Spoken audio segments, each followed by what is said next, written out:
এই যে গুম কমিশন বলল যে প্রত্যেকটা আয়নাঘরের আলামত নষ্ট করা হয়েছে, হুম্মাম কাদের চৌধুরী থেকে শুরু করে ব্যারিস্টার আরমান থেকে শুরু করে তারা সবাই বলেছে আমার এখানে টাইলস ছিল, গিয়ে থেকে টাইলস নাই, ঠিকই পরে দেখা গেল সেই টাইলস যে তুলে ফেলেছে তার দাগ আছে। এইরকম প্রত্যেকটা আয়না ঘরকে ভেঙে সুন্দর সুসজ্জিত ড্রয়িং রুম বানাইছে কারা? এটি কি গণ অভ্যুত্থানকারীরা বানাইছে? এটা আমাদেরকে বলেন।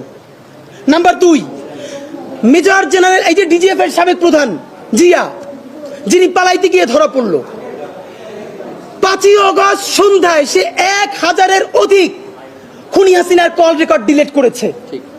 আপনি ভাবেন এই 1000 কল রেকর্ড ডিলিট করা হয়েছে, এরপরও 2-4টা কল রেকর্ড সমস্ত আয়নাঘরকে গুড়িয়ে দেওয়া হয়েছে, এরপর সামান্য 2-1টা দাগ, সেইটা থেকেই যে ডকুমেন্টারি করা গেল তা আমরা কেউ নিতে পারতেছি না।